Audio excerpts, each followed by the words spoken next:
In fact, we took Greenland and then stupidly we gave it back. We shouldn't have given it back to them because we're the ones that need it. We need it for protection of the world. Viva! Está com o Expresso da Manhã. Eu sou o Paulo Baldaia.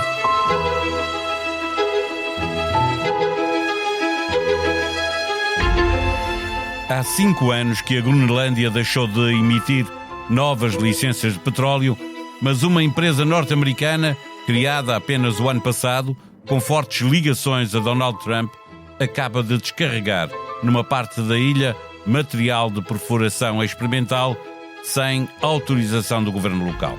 A Groenlândia emitiu um forte aviso, ou seja, fez soar os alarmes e exigiu respeito pela soberania da ilha, mas o material já lá está e a empresa norte-americana, de seu nome Greenland Energy, já anunciou que espera estar a perfurar no outono. Na zona, que é supostamente muito rica em petróleo, os direitos de exploração estão garantidos por uma empresa britânica, 80 Mile, que já terá aceitado uma parceria com a empresa norte-americana. O estilo em que tudo acontece segue os passos que vemos acontecer quando, à margem da lei, quem tem força do seu lado usa a coação para obrigar as outras partes a fazerem o que interessa ao mais forte. A Greenland contratou o Dr. Phil, influencer e apresentador de programas de TV na América, para fazer uma série de documentários sobre o que diz serem os exploradores modernos, ou seja, eles próprios. Contratou também um veterano da Marinha que está a trabalhar para desenvolver a Golden Dome, a defesa antimísseis que Trump quer construir com um pilar na Groenlândia. Larry Switz, presidente da Greenland Energy, faz parte do círculo de Trump, mas garante que o projeto de petróleo não está relacionado com a anexação americana. Será que não? À procura de respostas, conversamos com o editor de Internacional do Expresso, Pedro Cordeiro. Ora então, aqui está a continha. Como é que vão pagar? Eu é com cartão. Telemóvel. Relógio. A voz. Anel, por favor. Com certeza. Saber receber é o segredo do seu negócio.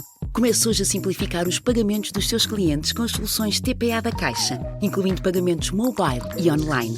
Conheça todas as soluções em vigor até 31 de outubro em cgd.pt ou Caixa Direta Empresas. Caixa, 150 anos virados para o futuro. Caixa Geral de Depósitos S.A. registada junto ao Banco de Portugal sob o número 35. Viva Pedro Cordeiro! A Groenlândia emitiu no fim de semana um forte alerta porque uma empresa petrolífera ligada a Trump levou para a terra equipamento de perfuração exploratória sem autorização do governo local. Pode dizer-se que a invasão já começou?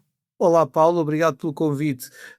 De alguma forma sim, o que também nos mostra que os recursos naturais da Groenlândia e os possíveis lucros que eles permitirão auferir são uma motivação muito mais importante do que aqueles pretextos de segurança nacional que ouvíamos o Presidente dos Estados Unidos avançar aqui há uns meses quando falava da necessidade de controlar a ilha.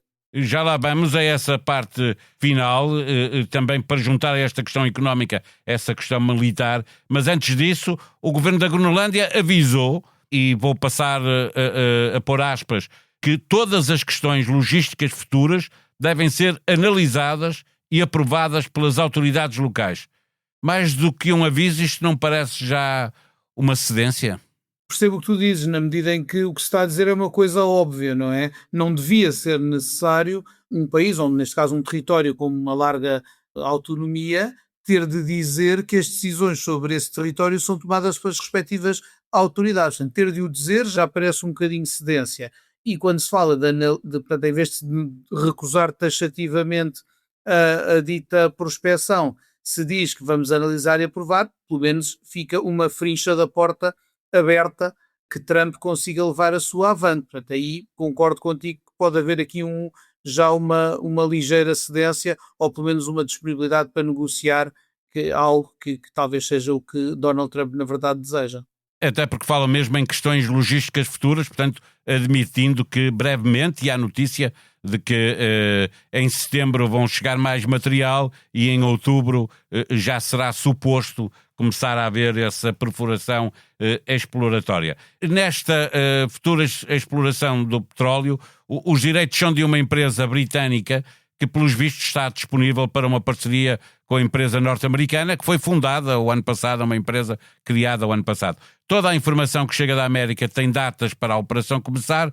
Parece estar a montar-se uma teia para colocar a Groenlândia perante um facto consumado.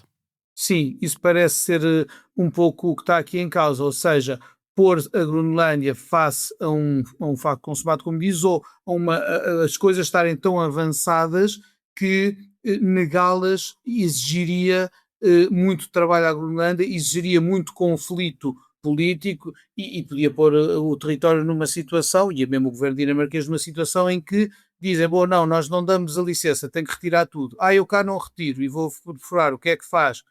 Portanto, aí poderia, de facto, criar uma situação extremamente delicada e desconfortável, e esta antecipação toda pode servir de pressão para que já na tal análise e aprovação que as autoridades locais reivindicam ter de fazer, a resposta só poder ser uma afirmativa. É, porque não passar as licenças, recusar que esse caminho se faça, que vai adiantando já, seria, de qualquer maneira, um pretexto para Trump avançar com uma tomada, pelo menos parcial, da ilha?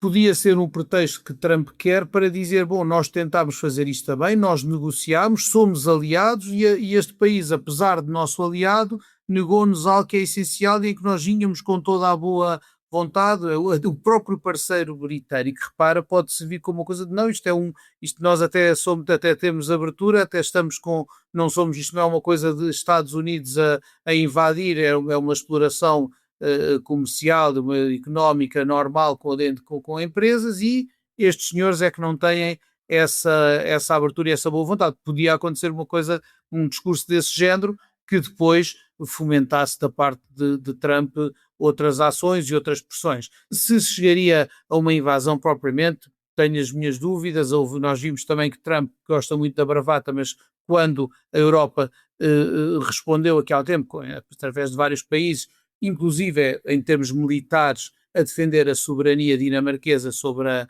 Groenlândia, Trump arrepiou o caminho e disse que o que queria era um acordo. Agora ele está a fazer, no fundo, o número de dizer que está a procurar apenas desse acordo e não de uma invasão, que não quer fazer nada à força, mas que pode ser obrigado a. Eu vejo perfeitamente isso a acontecer caso a permissão lhe seja negada, porque o que costuma fazer o Trump é castigar quem nega o que ele quer, seja através da economia, seja através de retaliações políticas. Meios militares isso mesmo. De facto, poderia acontecer. Para que não ficassem dúvidas, Trump apareceu 2 dias depois com um dos seus posts nas redes sociais, aparecendo por trás de umas montanhas, a ver uma aldeia da Groenlândia. A questão, estavas a falar da reação que a Europa teve no final do ano, no início do ano, aliás. A Europa mais dividida com questões de imigração, isto torna mais difícil uma resposta forte por parte da União Europeia, da Europa como um todo? Eu acho que, apesar de tudo, no que diz respeito à Groenlândia, a Europa manteve-se sempre unida. Claro está que, recentemente, quando se deu a crise da incursão em Ceuta de dezenas de milhares de migrantes, a Dinamarca, que é o país a que a Groenlândia pertence, não mostrou propriamente uma solidariedade com Espanha e o seu governo, como a que Espanha e o seu governo mostraram à Dinamarca perante todas estas ameaças de Trump. Ainda assim, não estou a ver, no caso de uma pressão grande dos Estados Unidos da América sobre a Groenlândia e a Dinamarca, não estou a ver, por exemplo, o governo de Pedro Sánchez negar apoio à Dinamarca face a Trump, porque por muito que possa estar agastado com a posição aqui de crítica que a primeira-ministra Mette Frederiksen tomou contra o governo espanhol, não estou a ver este a alinhar mais com Trump do que com um parceiro europeu. Portanto, eu julgo que a unidade europeia, e que foi notável, e foi um momento, eu acho que foi um momento forte da União Europeia, de estar com Copenhaga contra essas arruaças de Trump, voltaria a acontecer. Quero acreditar que seria isso que aconteceria, e até que Trump, as suas bravatas costumam recuar face à firmeza. Eu lembro que até foi enviada uma missão de observação com vários militares europeus à Groenlândia, e isso fez logo Trump recuar. Estes posts, como este que ele aparece ali, tipo uma espécie de Godzilla atrás das montanhas, não são sequer inéditos. Houve várias vezes em que ele fez coisas do género também, nas redes sociais, dizendo pintando a Groenlândia com a bandeira americana e mais o Canadá, o Panamá e outros territórios. A verdade é que é muito mais fácil estar num telemóvel ou num computador a fazer bonequinhos e a mandá-los com frases de bullying, de recreio de escola, do que propriamente depois fazer o que é preciso para concretizar essas ameaças. Até agora ele tem recuado quando a resposta é firme. Quando a resposta é de se agachar perante ele aí abusa ainda mais. No início da conversa estavas a referir a questão económica versus a questão militar. Eu pergunto se há alguma hipótese de manter uma soberania real da ilha, se houver cedência económica na exploração de petróleo e depois mais à frente houver uma cedência militar, colocando a ilha a fazer parte da cúpula dourada, coisa que já foi admitida, quer pela Dinamarca, quer por países da NATO, como a possibilidade de haver ali algum espaço na Groenlândia para avançar com esta cúpula, o sistema de defesa antimíssil que Trump quer montar. Repara, se for uma coisa voluntária, nós podemos ter soberania e ceder nas esferas que queiram, desde que seja algo que não é feito sob coação. Aqui parece existir alguma coação. Não quer dizer que a presença militar dos Estados Unidos, se vier a ser reforçada, portanto, ela pode vir a ser reforçada, mas ela não é inexistente à partida, já existem acordos que permitem essa presença e a legitimam. O que acontece é que se ela for reforçada de uma forma em que a Dinamarca deixa de ter, e a Groenlândia, que tem governo autónomo, deixa de ter uma palavra a dizer sobre partes do seu território, aí obviamente que a soberania teria sido diminuída, teria sido amputada.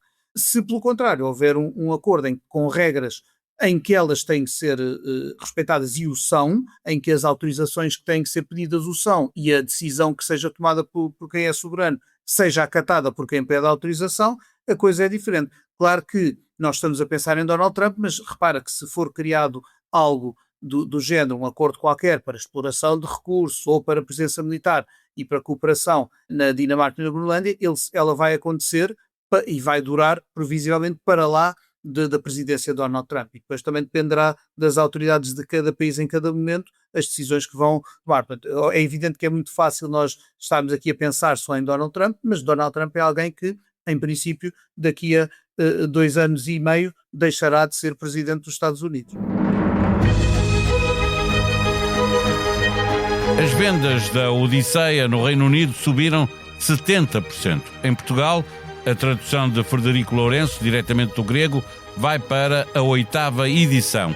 E tudo por causa de um filme que está a provocar discussões que vão bem além do cinema. Miguel Monjardino, professor de Geopolítica e Geoestratégica, que usa os clássicos nas suas aulas, explica no podcast O Mundo a Seus Pés como é que uma história com mais de 2.500 anos ainda provoca tanta paixão. Regressar aos clássicos é coisa que a humanidade passa a vida a fazer. Este clássico em particular, a Odisseia de Homero, é talvez o mais clássico de todos os textos, aquele sobre o qual assenta quase toda a cultura literária do mundo ocidental. A conversa faz-se com a jornalista Ana França, na condução.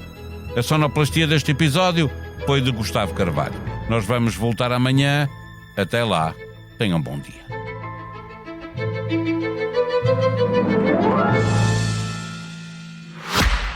Ora então, aqui está a continha. Como é que vão pagar? Eu é com cartão. Telemóvel. Relógio. A voz. Anel, por favor. Com certeza.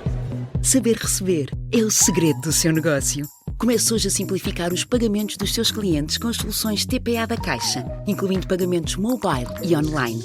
Conheça todas as soluções em vigor até 31 de outubro em cgd.pt ou Caixa Direta Empresas.